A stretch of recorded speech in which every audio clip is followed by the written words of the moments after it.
une question justement. 11 lieux de culte ont été fermés, Gérard Collomb, sous l'état d'urgence. On imagine donc qu'elles abritaient des prosélytes de l'islamisme radical. Avec la nouvelle loi que vous avez fait voter, que vous connaissez par cœur, les 11 vont demeurer fermés ? Nous avons en ce moment donc un examen de toutes les mesures, c'est-à-dire à la fois les lieux de culte, en même temps ceux qui étaient assignés à domicile, à résidence, de manière à voir effectivement, c'est ça ? de manière à voir 41 personnes, de manière à voir ce que nous faisons avec cette sortie. Vous ne le savez pas encore ? Si, je le sais. Nous avons examiné l'ensemble les 11 lieux de culte vont rester fermés, par exemple ? Certains vont rester fermés. Pas tous. Nous avons décidé d'en ouvrir un certain nombre parce que les choses ont évolué de plus. Les choses ont évolué ou les règles font qu'elles ne peuvent plus rester fermées dans l'état de droit nouveau ? Les règles sont absolument les mêmes. Mais vous voyez, évidemment, nous regardons ce qui s'est passé depuis un certain nombre de mois. Et un certain nombre vont être réouvertes parce que nous avons réussi à avoir d'autres associations. Minoritaire, un nombre combien sur 11 ? Sur 11, il y a encore 3 ou 4 que nous sommes en train d'examiner, mais il y en a d'autres que nous fermons actuellement. C'est-à-dire que ce n'est pas un état statique.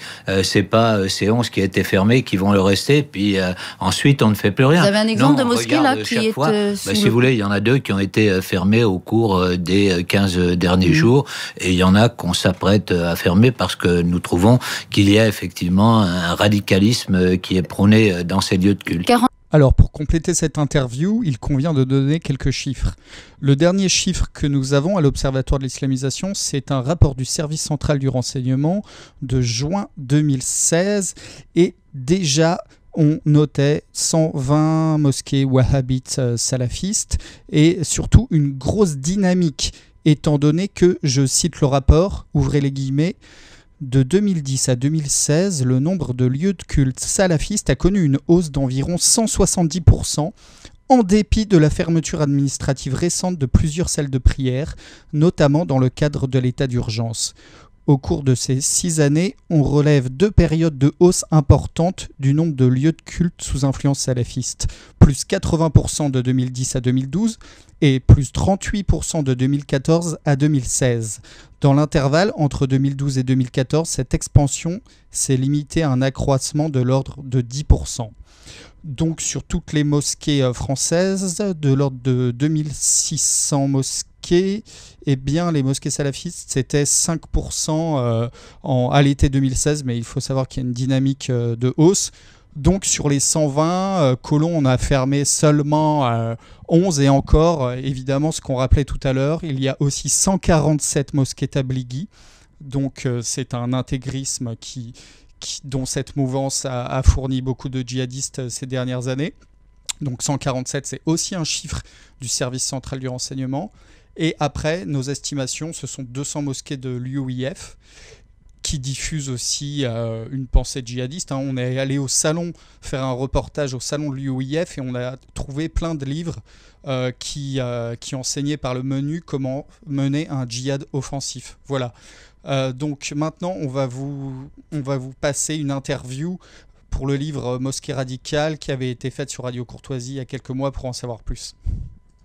Vous dites à la fin de votre préface, de manière très ironique, ce livre économise aux citoyens français le coût et la durée d'une enquête parlementaire sur les mosquées radicales. Donc effectivement, mes auditeurs, en l'espace de 300 et quelques pages, vous saurez à peu près tout sur les mosquées radicales, ce qu'on y lit et ce qu'on y dit. Votre enquête sur ces maires qui courtisent l'islamisme a montré au grand jour la complaisance, peut-être direz-vous complicité, de nombreux édiles de tous bords, républicains, PS, PC, Front de gauche, centristes, avec l'islam dit radical. Et bien dans ce dernier livre, Les mosquées radicales, vous allez plus loin en montrant que malgré les déclarations rassurantes du gouvernement et les effets d'annonce, de nombreuses mosquées continuent au grand jour à diffuser l'idéologie du djihad. Pouvez-vous, Joachim Vellica, nous préciser l'ampleur du phénomène chiffré ? Alors, en termes de chiffres, il y a 2600 mosquées en France, avec différentes tendances, soit affiliées à des pays étrangers, comme la Grande Mosquée de Paris, qui n'est pas, son nom est assez trompeur, seulement la mosquée du 5e arrondissement, mais une fédération de 700 mosquées qui est dirigée par l'Algérie. Et il y a aussi les Marocains, avec le Rassemblement des musulmans de France, le RMF, qui dispose aussi d'une fédération de plusieurs centaines de mosquées, dont des mosquées radicales, je l'ai prouvé dans mon livre, alors qu'on nous présente le Maroc comme étant le pourvoyeur d'un islam dit du juste milieu, mais cette expression qui sonne bien aux oreilles des Occidentaux est assez trompeuse. Il y a le mouvement Tablighi dont on ne parle pas beaucoup parce que les médias sont vraiment focalisés sur le salafisme wahhabite saoudien, mais le Tablighi, qui est d'origine indo-pakistanaise, est très bien implanté en France. Ils ont plus de 140 mosquées, c'est le dernier pointage de l'intérieur à l'été dernier, et avec des cadres de cette organisation qui est très hiérarchisée, très pyramidale. Les cadres doivent faire des stages obligatoires au Pakistan, qui n'est pas connu pour être un pays où on enseigne un islam sympathique, et il serait au nombre de 40 000 militants. Après, on a le salafisme vraiment saoudien classique, qui d'ailleurs peut condamner l'État islamique et Al-Qaïda, parce qu'évidemment les savants saoudiens rémunérés par le royaume n'ont pas du tout intérêt à faire la promotion de ceux qui veulent renverser le régime qui les paye. Et ceux-là, ils sont au nombre de... alors les estimations, c'est à peu près 50 000 militants, vraiment c'est les pratiquants qui fréquentent, mais après il y a tous les sympathisants autour. Et ils contrôlent 120 mosquées en France, et ils sont en passe de déstabiliser 30 mosquées, d'après ce que dit les notes de l'intérieur. Et... alors, il y a eu certes quelques mosquées fermées, mais c'est vraiment dérisoire. Il y en a une petite vingtaine là en un an. Combien de mosquées dites radicalisées ? Alors, il faut additionner les mosquées Tablighi, qui sont au nombre de 140, au chiffre des salafistes wahhabites, qui est au nombre de 120. Ensuite, il faut additionner les frères musulmans, qui contrôlent 200 mosquées à peu près, incarnés par l'UIF.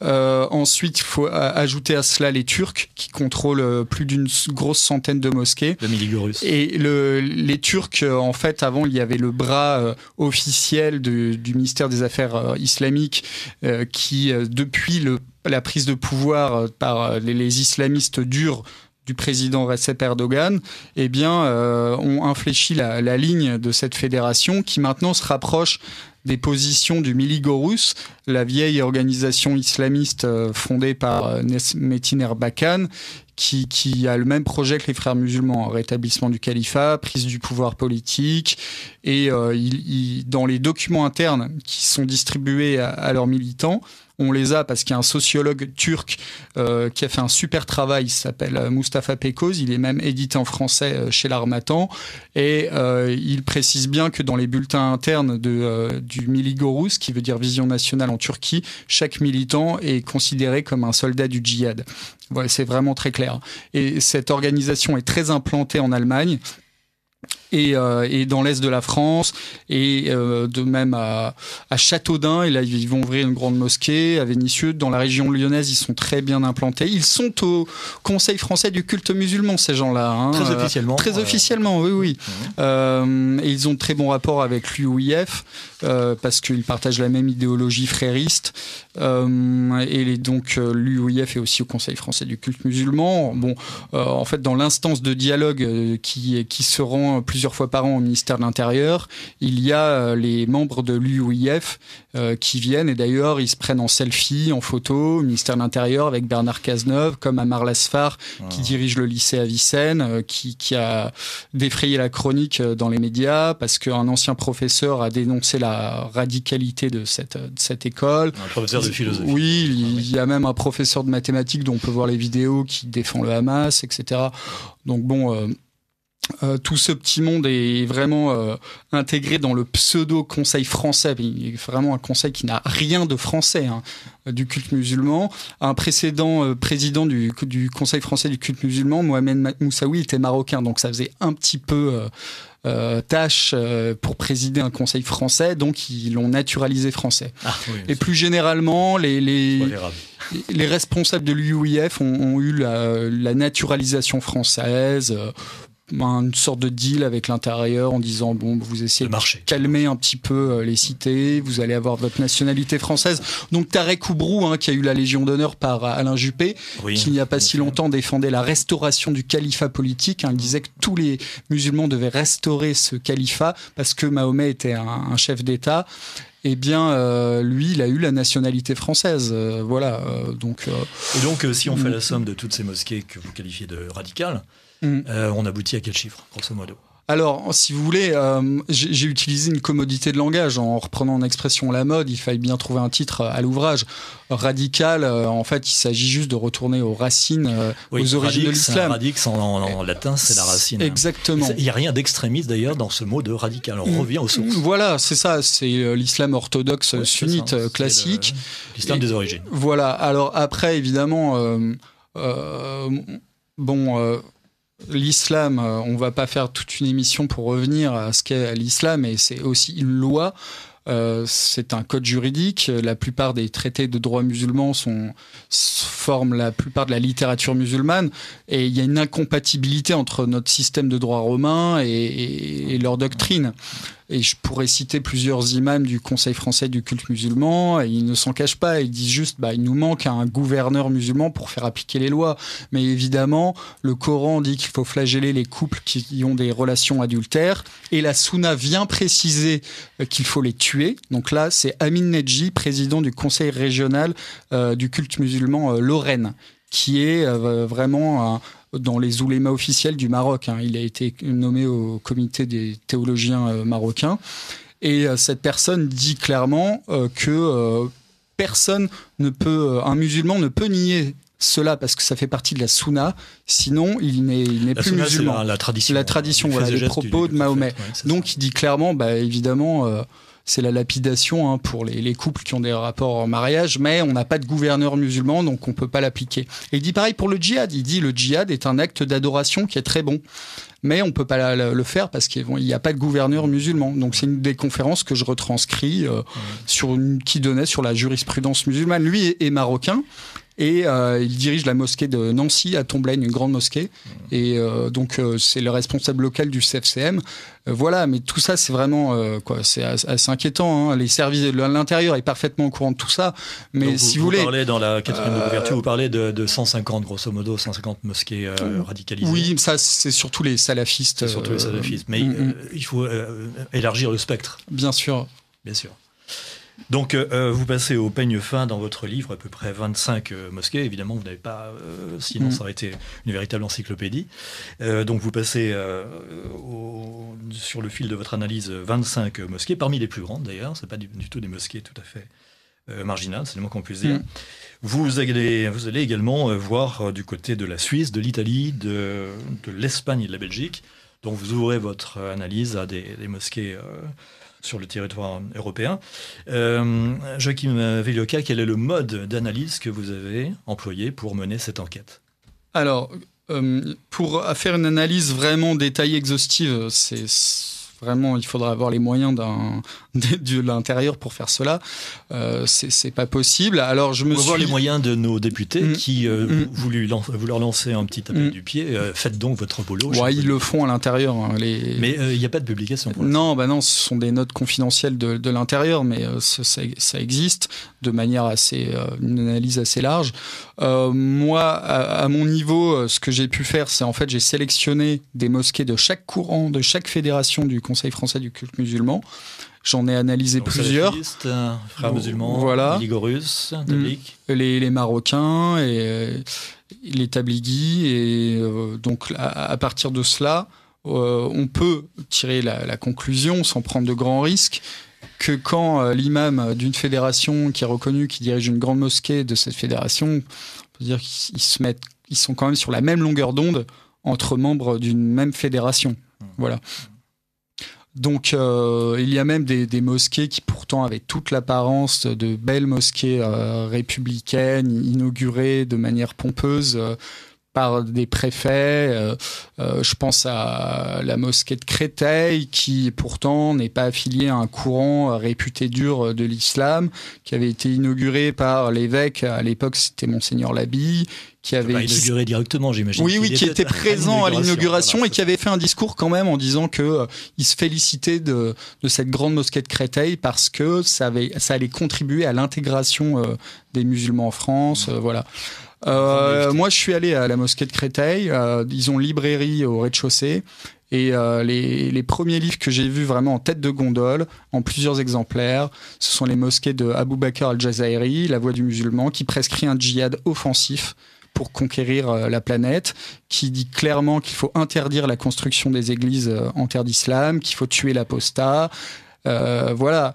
Donc ces livres-là, ils savent très bien leur contenu. Hein. Le vendeur de la librairie est un étudiant en religion musulmane.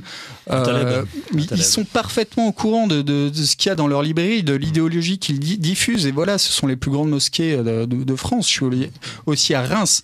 Alors à Reims, c'est l'UIF. Donc là, il y avait moins de surprises du contenu radical des livres que j'ai pu trouver. Il y avait tous les livres de Youssef El-Kardaoui, là, penseur des frères musulmans, qui soutient le Hamas, etc.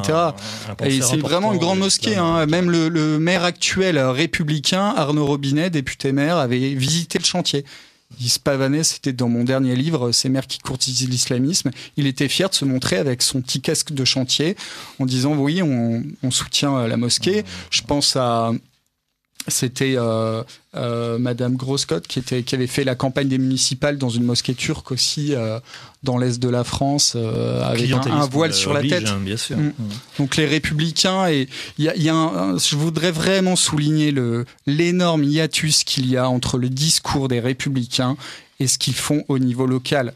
Les maires républicains, autant que les maires socialistes, mettre le pied à l'étrier aux islamistes en mettant à disposition, mais complètement, en mettant à disposition des terrains municipaux pour même des mosquées radicales.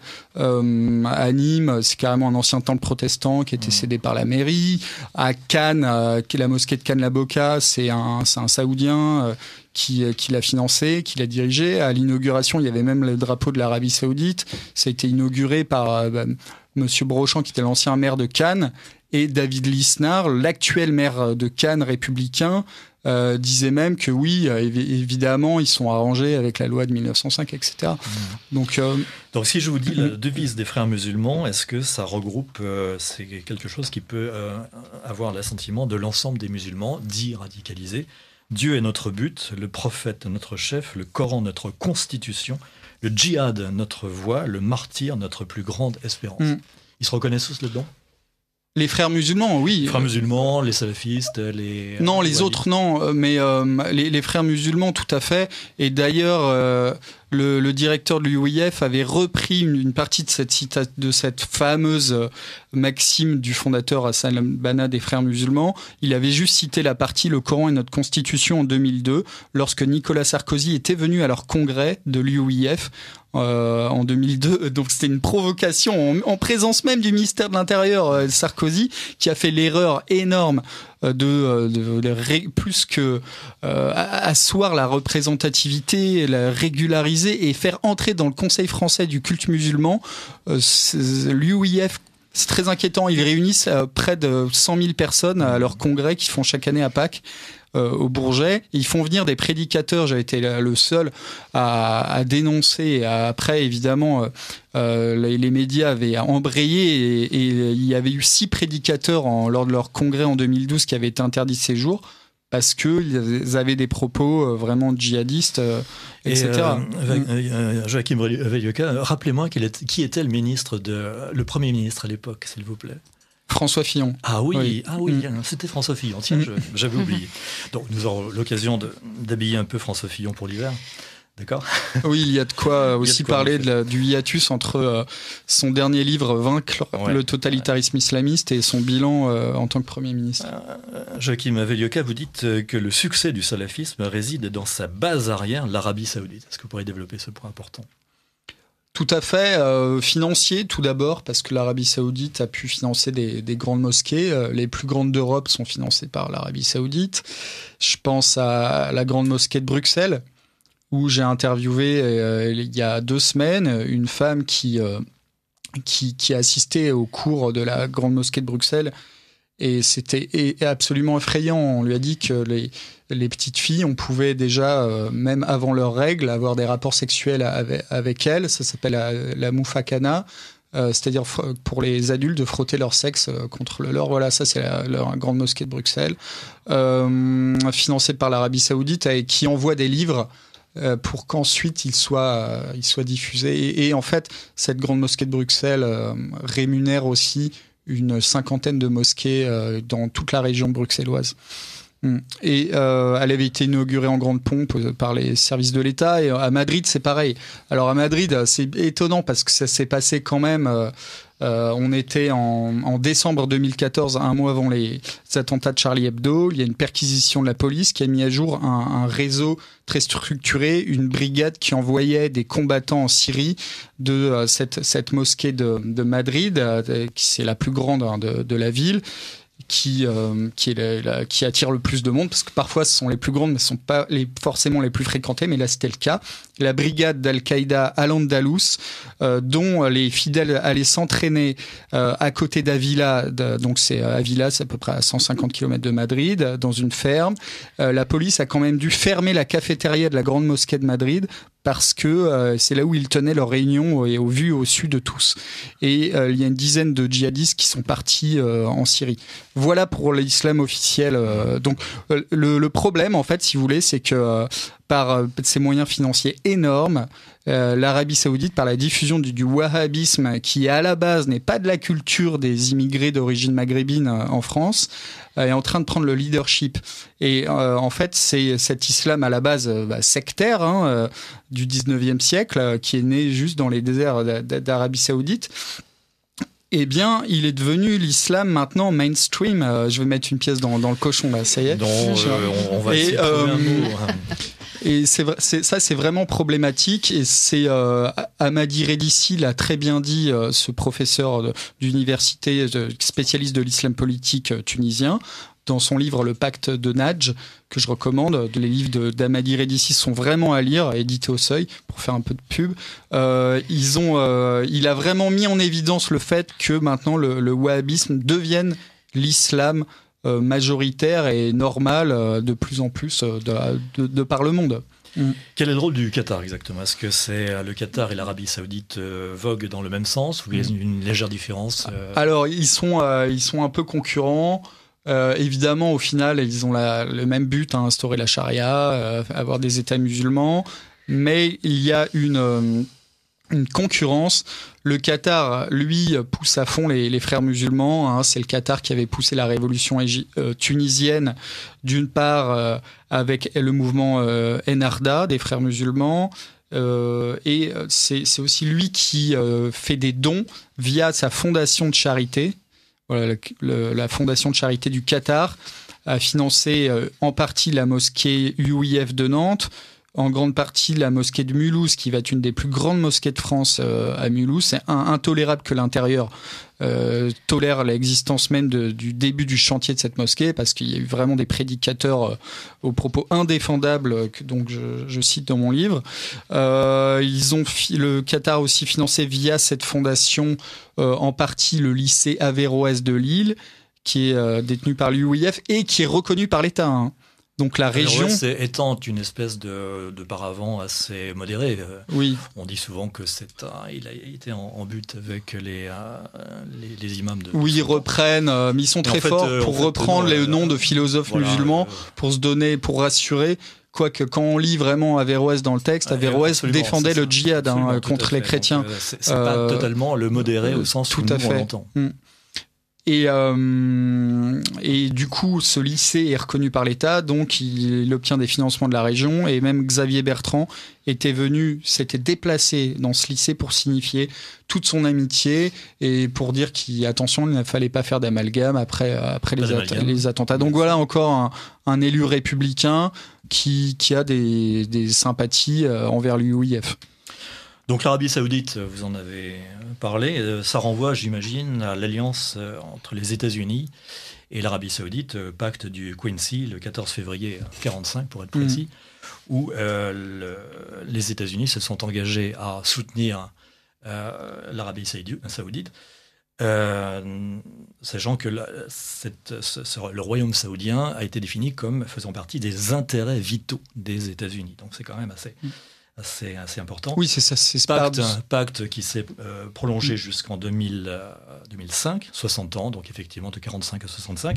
Et c'est George W. Bush qui l'a prorogé pour 60 ans de nouveau jusqu'en 2065. Donc effectivement, les États-Unis... Ce qui montre bien la duplicité de George Bush Je pense à l'époque. Que les intérêts américains ne sont pas étrangers à ce qui se passe effectivement tout à fait. Dans l'islamisation. Il y a une alliance claire. J'en profite pour faire un petit peu de publicité pour le libre journal de l'identité. J'ai reçu il y a 2 mois à ce même micro Alain Wagner, consultant à l'International Civil Liberties Alliance. Je ne mets pas de pièce puisque c'est le nom de cette association. Qui est venu nous parler du protocole de Barcelone. Alors, je vais pas faire trop de rappels sur le processus de Barcelone, mais amis auditeurs, si vous voulez avoir plus de renseignements, vous tapez lesobservateurs.ch en un seul mot, lesobservateurs.ch, avec un autre mot-clé, ISESCO, ISESCO. Et en cliquant ensuite sur 13 minutes pour comprendre pourquoi l'Europe se laisse envahir par l'islam, vous aurez l'intervention extrêmement brillante et convaincante d'Alain Wagner, à ce même micro, donc une intervention relativement courte de 13 minutes, qui vous explique effectivement que cette j'allais dire invasion, le terme est peut-être un peu trop politiquement incorrect, disons, cette arrivée massive de l'islam sur nos terres françaises et européennes n'est en rien un hasard. Effectivement, c'est pas du tout. C'est une stratégie parfaitement lucide et assumée de nos élites. Immigration de masse, pas d'assimilation. Je crois que nous aurons l'occasion d'en reparler, Joachim Velioka. Pas d'assimilation des populations immigrées, c'est-à-dire vraiment la constitution de communautés à part entière, qui ne s'intègre pas, non seulement ne s'intègre pas, mais ne s'assimile pas à la communauté nationale. Apprentissage de l'arabe, non seulement pour les petits arabes, mais également tous azimuts, y compris pour les guillemets français de souche. Islamisation, construction de centres culturels, d'écoles islamiques, etc. Donc, amis auditeurs, je vous conseille d'aller entendre cette intervention très brève, de 13-14 minutes, et qui fixe les choses sur quelque chose qu'on n'a pas beaucoup l'occasion d'entendre par ailleurs, ni sur les gros médias, ni sur les autres. C'est le protocole de Barcelone. Et il fallait être sur Radio Courtoisie. Et donc les acteurs, c'est l'ISESCO, c'est ça ? L'ISESCO, oui. Pour préciser, c'est une institution qui fait intégrer à l'Union européenne. Oui, tout à fait, absolument. Alors, officielle. Pour préciser qu'on n'est pas en train de délirer. Non, absolument pas. C'est en effet quelque chose de tout à fait classique. C'est très sérieux. Très sérieux, très officiel. L'ISESCO. Bien, donc des accords signés en 1975 et dont nous sommes en train de payer les conséquences à l'heure actuelle. Vous citez beaucoup de maires dans votre nouvel ouvrage. Je ne vais pas les citer tous parce qu'il y en a une ribambelle. Retenons quand même quelques noms. Brigitte Fourré, maire UDI d'Amiens. Jean-Marie Bockel, ancien maire de Mulhouse. Jean Rotner, maire LR actuel. Dominique Lefebvre, maire PS de Cergy. Philippe Sautel, maire PS de Montpellier. Georges Fenech, député LR du Rhône.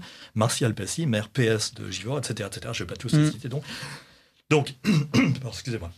Donc, encore une fois, vous mettez effectivement le système face à ses responsabilités par rapport à cette islamisation. Tout à fait, parce que à chaque construction de mosquée, si vous voulez, ce sont quand même des bâtiments assez conséquents, de l'ordre de plusieurs millions d'euros. Et s'il n'y avait pas ce coup de pouce à chaque fois des municipalités pour mettre le terrain à disposition, pour signer les permis de construire, alors certes, il y a un loyer pour les terrains, mais qui est souvent dérisoire. Et par marché. Ouais. D'ailleurs, la mairie républicain de Montauban vient de se faire condamner par le tribunal administratif de Toulouse il n'y a pas plus tard que la semaine dernière parce qu'ils ont échangé des terrains municipaux au profit d'une association musulmane pour agrandir la mosquée, mais le terrain qu'ils ont échangé était bien plus grand que celui qui précédemment utilisé par les musulmans. Donc c'était un cadeau foncier, quoi. Voilà. Donc les républicains sont fait condamner. Et en fait, ce qui se passe, c'est qu'à la direction des républicains, il n'y a jamais eu, et pourtant mon livre C'est Mères qui courtisent l'islamisme, il date de 2010 pour sa première édition, il n'y a jamais eu de remontrance, de recadrage des élus locaux. Non, ils savent très bien que ça leur apporte des voix. Et ce système perdure complètement, quoi. Malgré les condamnations de maires républicains au tribunal administratif, il y en a eu plusieurs. Il y avait eu Jean-Claude Gaudin pour l'histoire de la Grande Mosquée de Marseille, qui heureusement n'a pas vu le jour, mais le terrain devait être mis à disposition gratuitement. Le tribunal administratif avait condamné. Il y avait eu aussi Colmar avec le maire qui avait promis une mosquée, etc.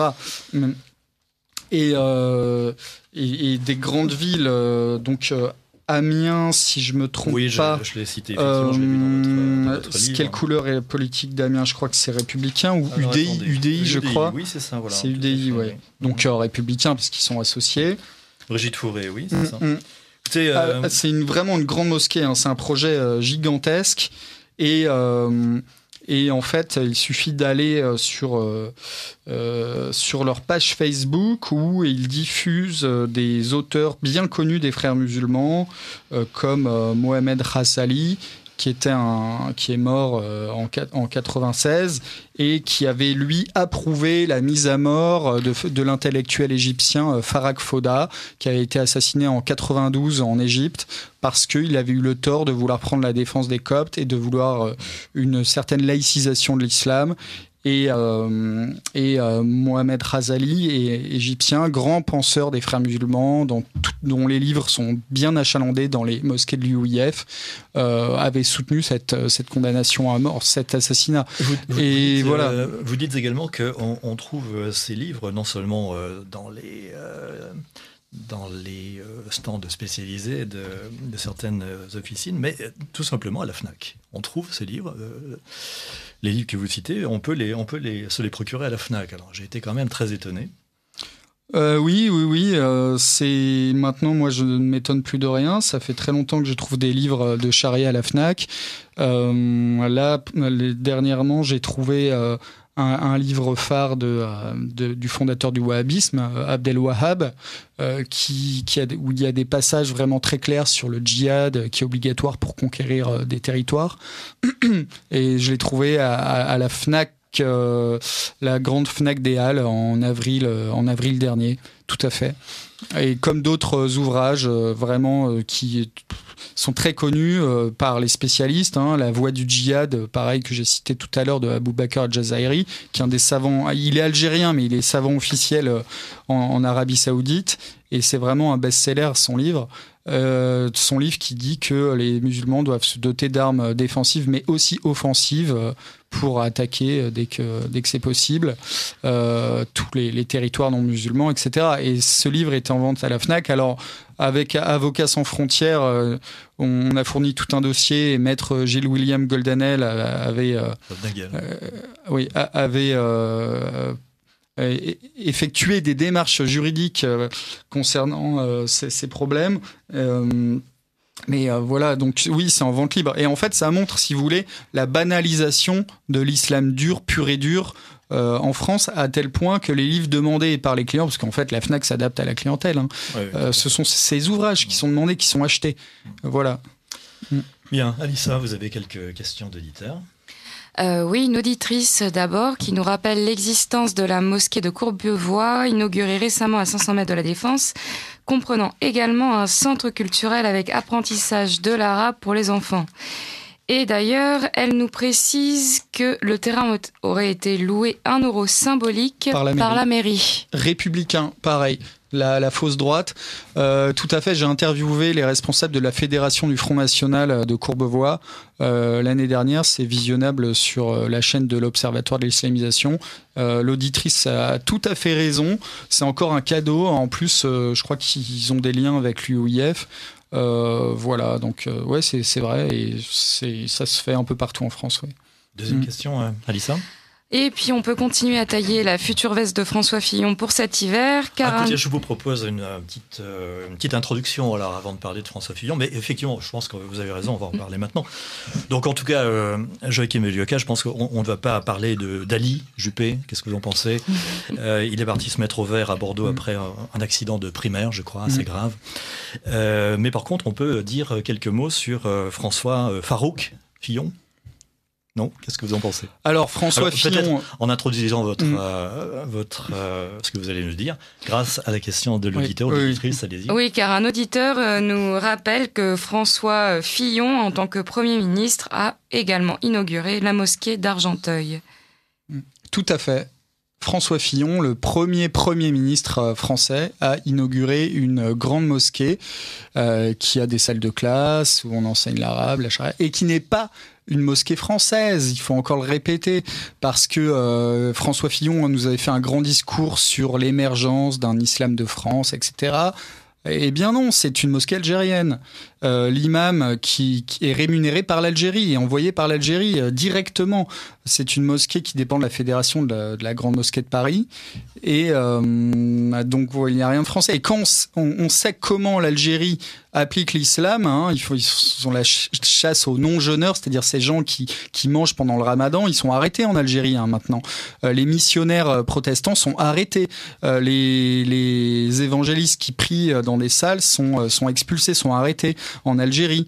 Il y a des lois pour ça, hein, pour réprimer l'évêque d'Oran, parce qu'il y a quand même un évêque et quelques églises, mais il s'était plaint que les autorisations de visa pour des prêtres ne soient pas accordées par l'Algérie. Alors, l'Algérie, chaque année, envoie 75 imams en France pour assister les fidèles, leur diaspora dans les mosquées, mais nous, on n'a pas le droit d'envoyer des prêtres là-bas. Et donc, François Fillon avait fait en plus un éloge de l'islam en vantant les pseudo-grands philosophes, très grands philosophes musulmans, mais dans son discours qu'on peut visionner encore sur YouTube. Et d'ailleurs, cette mosquée d'Argenteuil, La Croix, c'est rare, mais ils avaient fait un bon article sur cette mosquée à Lichan. Ils s'étaient déplacés, ils s'étaient entretenus avec les responsables, et on avait vu le matériel pédagogique qu'emploie cette mosquée d'Argenteuil pour ces petits élèves qui viennent apprendre l'islam. Il y a toute une collection de livres pour enfants qui s'appelle Arc-en-Ciel. Donc je me suis procuré ces ouvrages, et dans ces ouvrages, il est recommandé vraiment. En fait, on prend l'exemple pareil de la tradition et du temps du prophète, où on interdit vraiment d'avoir des images chez soi, on interdit les statues, etc. Et on dit bien qu'il faut que chaque musulman doit promouvoir le bien, mais interdire le mal, évidemment selon une sourate coranique. Et il y a aussi des imams qui prêchent dans cette mosquée, dont un est de tendance, on va dire, très traditionnaliste. Il interdit aux musulmans de se marier avec des non-musulmans. Donc, on comprend mal comment il va pouvoir émerger un islam français avec des musulmans français s'ils ont déjà même pas le droit de se marier avec le peuple de France.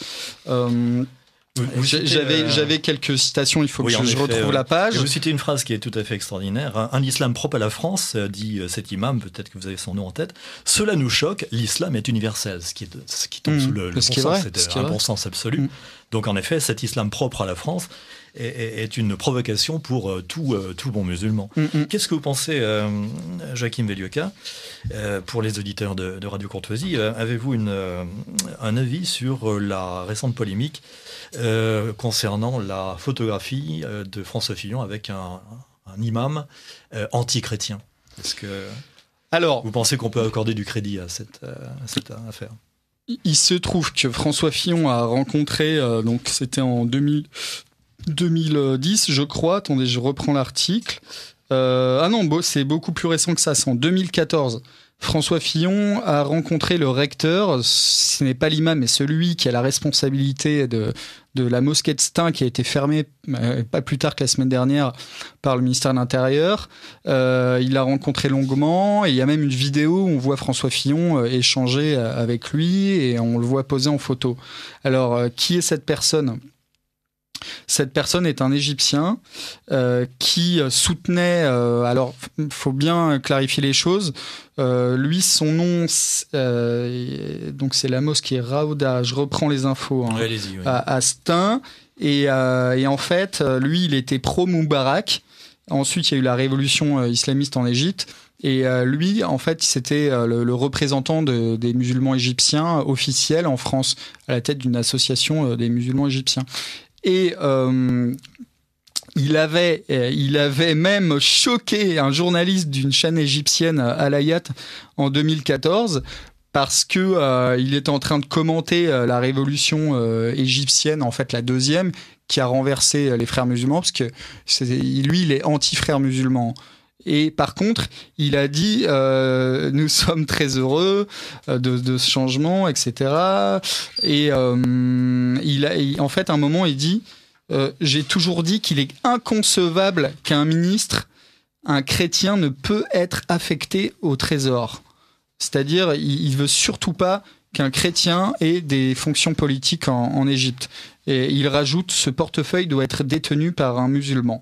Et la journaliste de la chaîne égyptienne l'avait coupé. Donc il s'appelle Salih Faroud. Voilà, j'ai retrouvé son nom. Et sa mosquée vient d'être fermée par le ministère de l'Intérieur. Et pourquoi ?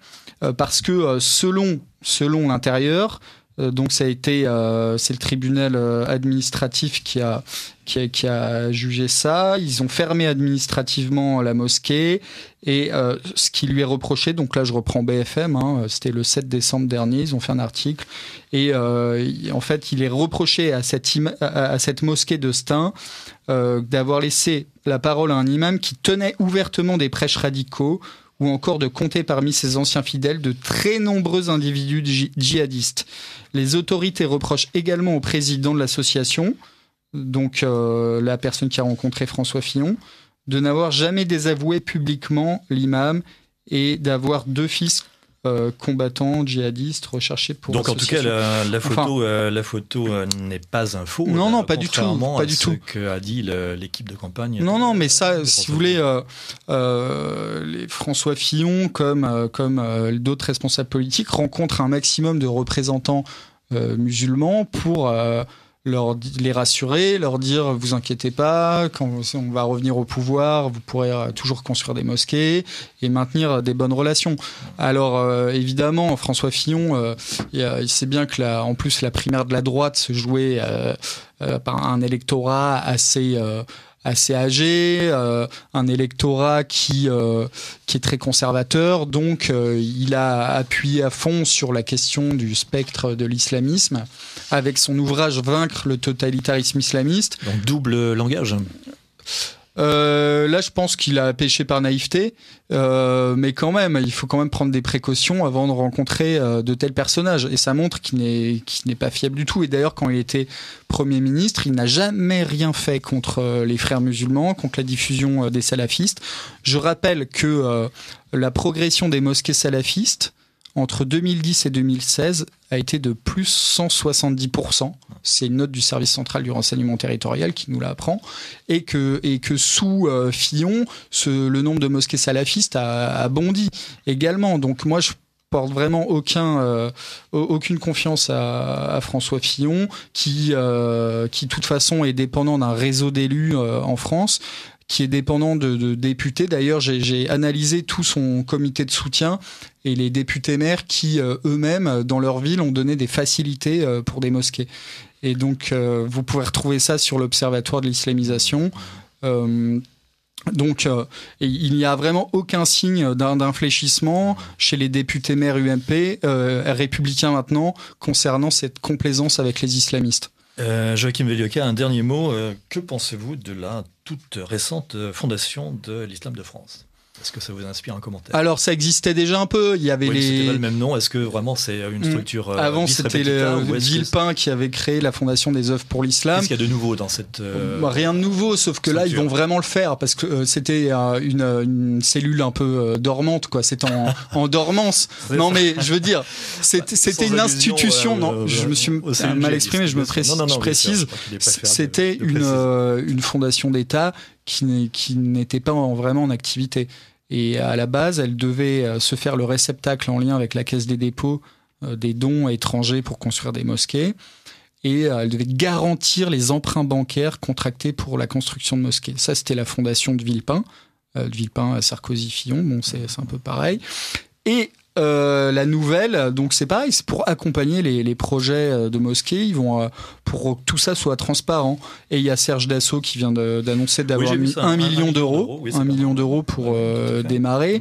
Et donc cette fondation va être aussi le réceptacle de dons, évidemment, qui vont venir de l'étranger, et pour construire des mosquées, etc. Parce que on nous dit, maintenant ça commence à dater un peu, cet argument, ça fait 20 ans qu'on nous ressort que le vrai problème, c'est si l'islam reste dans des caves, alors qu'il y a quand même 2600 lieux de culte à ciel ouvert en France, et que le problème, et se trouve aussi, je le démontre dans mon livre Mosquée radicale, vraiment dans les grandes mosquées également, parce que l'islam est l'islam, l'islam orthodoxe sunnite a les mêmes fondements. Il n'y a que 4 écoles juridiques dans le sunnisme qui sont assez cousines et dont les différences portent simplement sur des petits détails d'analyse juridique, mais qui ne portent pas sur l'essentiel. C'est vraiment, il y a un tronc commun du sunnisme qui est incompatible avec le code civil français, pour faire simple. Joachim Velioka, je vous remercie de cette analyse de votre présentation de votre livre, dont je rappelle le titre, Les mosquées radicales. Éditeur Dominique Martin-Morin. On peut trouver sur Amazon et ou à la FNAC, Procure. J'imagine, à la FNAC aussi. Il n'est pas très bien achalandé à la FNAC, mais on trouve aussi à la Procure ou vous allez sur Place des Libraires, vous regardez, mais sinon achetez en ligne aussi sur le site de l'éditeur Dominique Martin-Morin, éditeur. Merci. Parfait. Merci Joachim.